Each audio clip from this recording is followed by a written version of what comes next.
Jenuh dengan rutinitas pekerjaan sebagai sales marketing di sebuah perusahaan swasta di Palembang selama 7 tahun, membuat Ki Agus Muhammad Tommy Ramadan akhirnya memberanikan diri untuk terjun di dunia usaha dengan membuat cigar box atau pelapis kotak rokok berbahan plastik mika tipis PVC dengan gambar dan warna hasil printing laser yang tidak luntur jika terkena panas dan air. Meski usaha dirintisnya ini baru berumur 2 bulan, namun respon positif dari masyarakat telah terlihat, di mana sejauh ini telah banyak pesanan dari perusahaan finance, klub motor dan mobil, serta calon pemimpin kepala daerah yang akan berlaga di Pilkada serentak 2017. Cigar box buatan Tommy ini dijual seharga 15.000 dan dalam sebulan ia bisa membuat 600 pieces cigar box dengan omset yang bisa diraih sekitar 6 juta per bulan.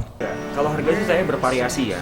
Jadi kalau harga normalnya saya jual itu 15.000 per pieces. Kalau untuk custom itu saya minimalin lah, ibaratnya minimal jangan sampai terlalu sedikit banget.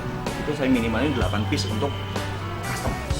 Jadi untuk yang dicetak gambar sesuai pesanan konsumen itu 8 piece. Maulana Yusuf, Sriwijaya TV.